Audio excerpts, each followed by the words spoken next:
байгаль тийчилсээр зожин сэржээ. Сүүлийн үе тэрбээр эхэл нойрмоотой байх болсон төдийгүй үүрээр арайхийн дуг хийх боловч додар давждуулж бие арзайлгасан таагүй зүйл зүдэлдэг болоодгүй байж.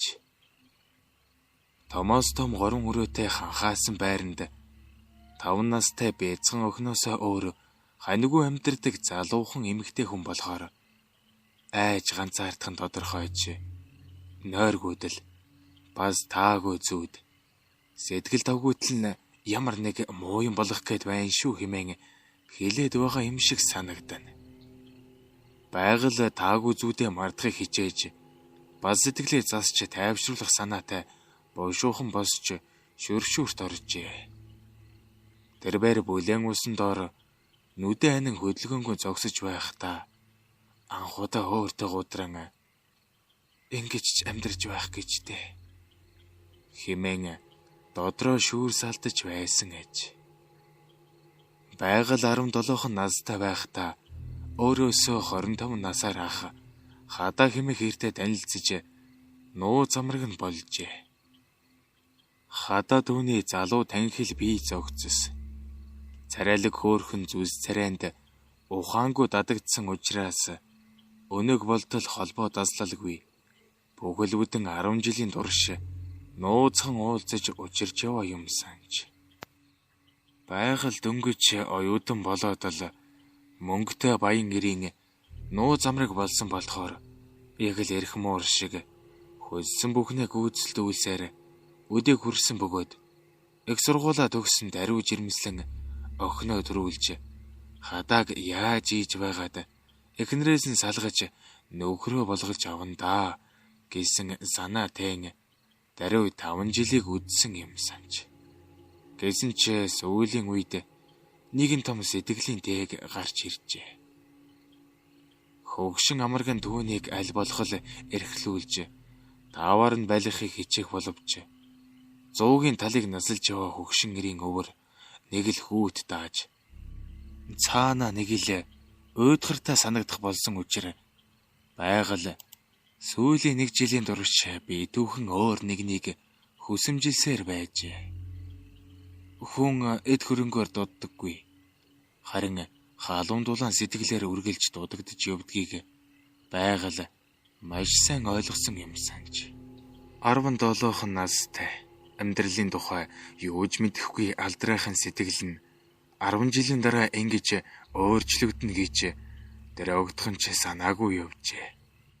Хадаа угаасаа түүнийг нуу замраган хэмээн санаж өдрийн цагаар голдуу уулзаж учирдаг нь дурамжлал мэт санагдах болсон учраас байгаль нэгэн орой гэрийнхэн ойролцоо намуухан хөгжмтэй гапед дарс шимэн сууж байгаад нэгэн аятайхан залуутай танилцсан юм санж.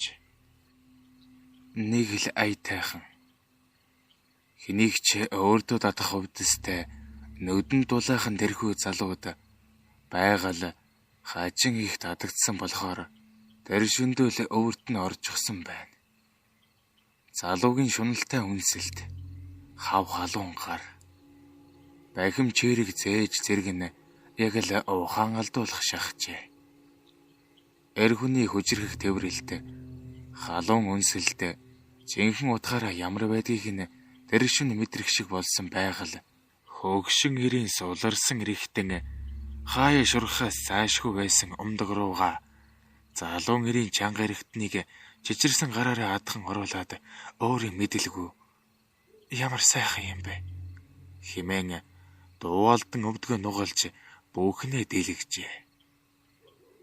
Залуу ир наасааш холхиулан эржтэйгээр лөглөг хийтэл бүлхэн салахын аргагүй сайхан мэдрэмж төрүүлсэн учраас тэрбээр түүнээс хойш 7 хоногийн турш шүн төлөөр гэртээс юм оруулж амьдын жаргалд умбсан юм санж.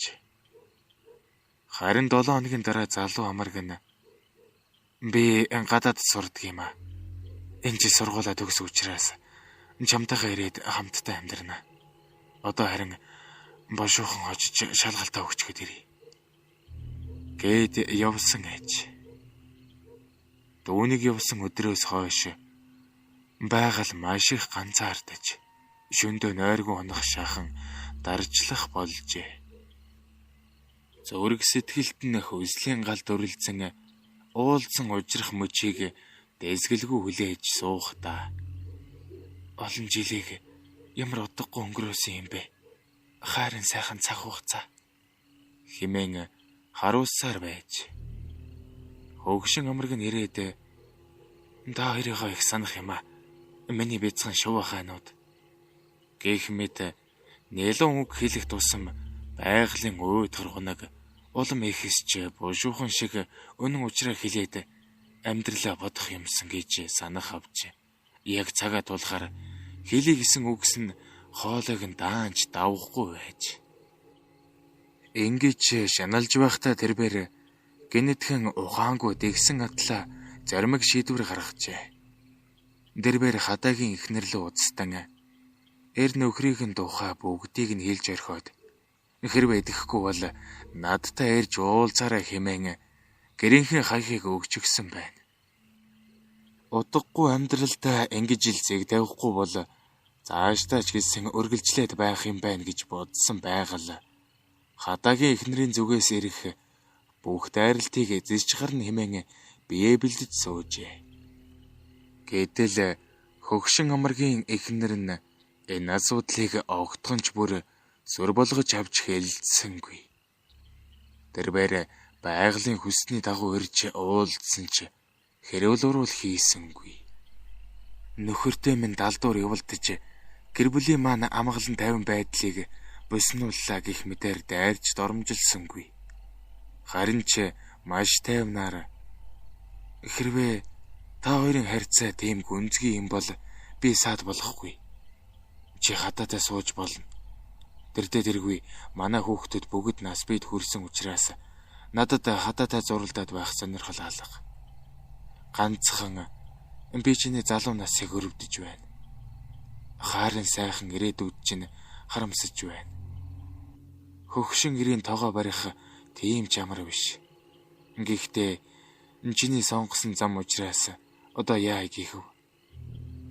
Би маргааш гэхэд салах өргөдлөө шүүхэд өгнө. Гээд ажигчгүй явж одсон байна. Байгаль үнэндээ юу хэлэхээ мэдсэнгүй. Би танаа нөхрөөс уйдах болсон. Өөр хүнтэй ужирсан.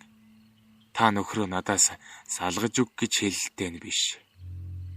Ингэж байтал ч залуухан халуухан амарг нь сургуулаа төгсч өглөө. Чамааха хажин их саналаа гэсээр хүрээд иржээ. 2 сар хэртэ уулзаагүй болохоор бие үнэхээр их сансан байж. Нэн ялангуяа байгаль түүний тэмрэлт үнсэлтийг байдгаараа хөсөмжлөн дажаадж байсан агаад ийхүү дажаадахын хэрээр яаж үннээ хэлэх вэ? Миний амьдралын тухай бүгдийг мэдвэл яах бол хэмээн шаналж байсан болохоор нэг л дуу муутай ургуур байсан ээж. Залуу үнийг анзаарсан бололтой. Чи минь яагаад ийм уруу дорой байгаа юм бэ? Гэж асуусан бөгөөд байгаль хариуд нь гэр бүлийн асуудлаас болоод сэтгэл тавгүй байна. Би чамд бүгдийг нь ярмаар байгаа боловч чадахгүй байна. Хэмээн аяархан хэлэхэд залуу түүний гарт оруулаа наан шунаг гих чинь үнсээд манай гэр бүлд ч гэсэн таагүй асуудал үүсээд байгаа. Гэхдээ би огтхонч гуниглахгүй байгааг харж байгаа бидтэй. Аав ээж хоёр минь 30 жилийн хамтын амьдралдаа цэг тавьж салж байгаа юм байхаа. Чамаасаа би юуг нуух вүлээ? Чи минь ойлгохыг хичээгээрэй. Манай аав өөр хүнтэй болсон юм байна. Тэр хүний олон жил нууж явсан чи тэр нууц амаргийн саяхан ээжид өөрөө хийсэн гэсэн. Ээж үүнийг мэдээд шүүхэд хандсан байна. Би аавыгаа ямар их хүндэлдэг гэж хамгийн гол нь аав минь нууц амарг их залуухан хүүхэн байдаг гин. Тэр хүүхэн аав хоёрын дундаас нэг хүүхэд төрсөн байгаа гин. Энэ бүхэн надад утгагүй санагдаж байгаа ч тэр хүнтэй уулзаж мах цусны тасархаа болсон төрсөн дүүгээ хардаг юм уу гэж бодож байгаа. гэж ярихад байгаль овгосхийн зожиж тэр чигээрээ өсрөн босоод шууд л өөдрүүгээ гүйжихжээ. Залуу араас нь дуудан гарч ирсэн ч тэр гүйсээр зам руу очиод дагсынд суугаад цугтаажээ. Тэр үнэндээ яах учраа мэдсэнгүй. Хайрлаж дурлсан залуу нь хөгшин нуу замаргийнх нь дурилсан хүү байсныг мэдсэн болохоор зүрх нь хэдэн хэсэг зүсэгдэх шиг аимшиг таяа шархиран өвдөж байсан гэж. Тэрбээр димийлээ сэтгэл дотроо хайрт минь намайг уужил химэн уйлсаар хамаг амьдралаа өөрийнхөө гараар булшилж орхисон азгүй амьтан химэн өөрийгөө хараасаар явжээ.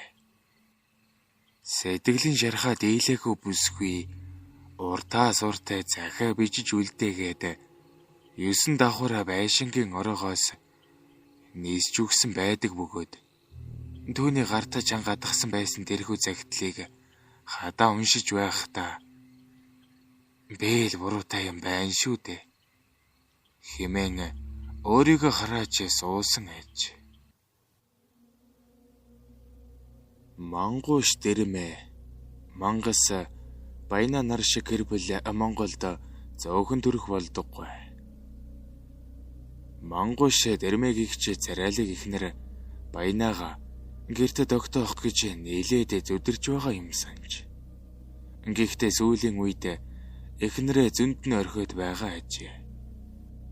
Учир нь эхнэр баянаа нь эсэн булсын иржүүдээс саасан мөнгөөр мангууш дэрмэд арх аваад өгчөгдөг. Цаадхан ч өгсөн архийг нь дуртай нарахгүй шимээдэл хэвдэж байдаг болсон юм байх. Баянаа хөнгөн явдалтайгаас гадна нэлээд баянтай хүүхэн ажээ.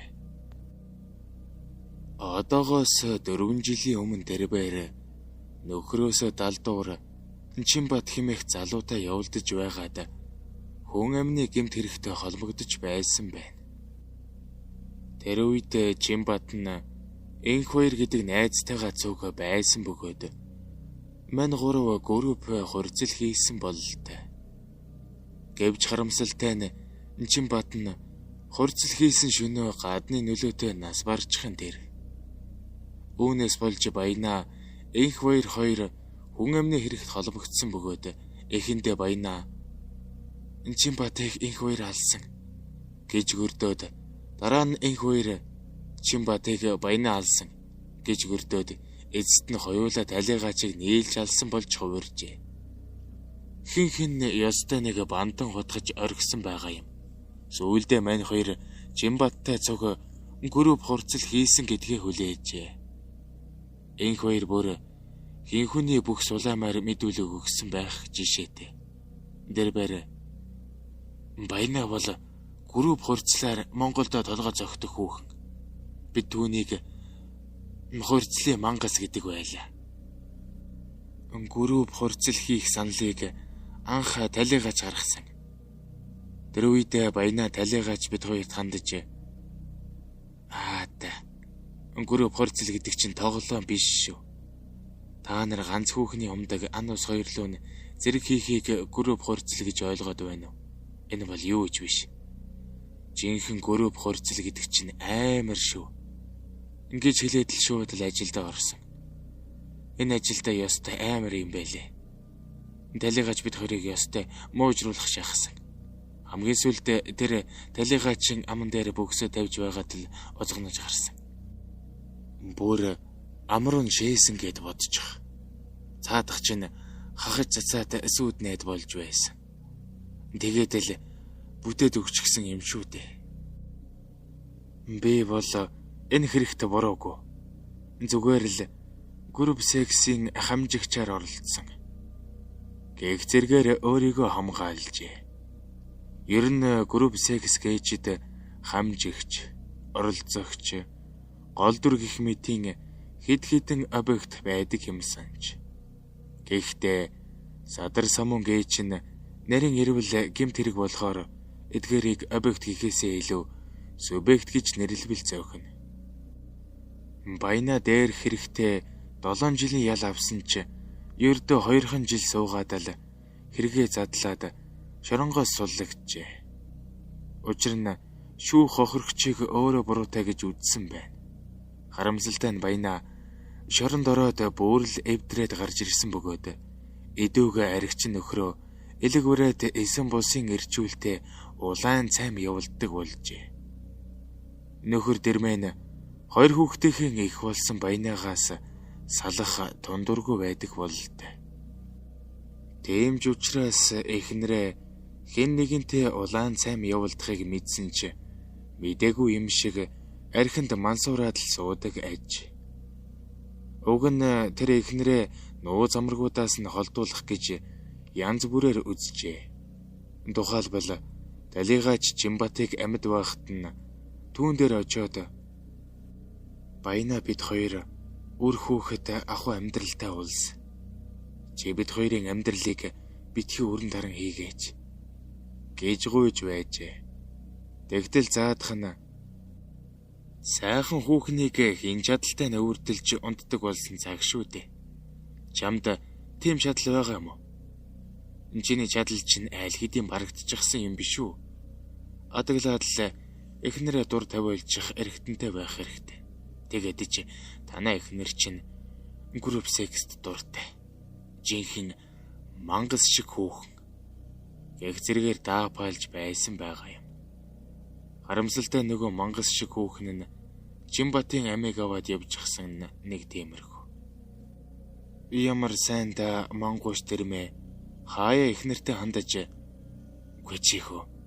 Тэр групп секс энэ тэр гэж хитрхи самуурж байгаад дахиад хүн бүтээгээд алжчихв да.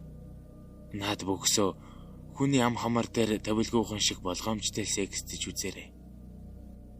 Химээгээд Баянагийн авж өгсөн ганц 2 шил архийг уусан шиг л мансуурч суудаг болсон аж. Энэ мэдийн завхарсан гэр бүл цааш та Монголд зөөхөн төрөх болдгоо. Хэрв танд манай бичлэг таалагдсан бол манай сүгт subscribe дарж, мөн лайк дарж шеэр хийгээ битгий мартаарай. Баярлалаа.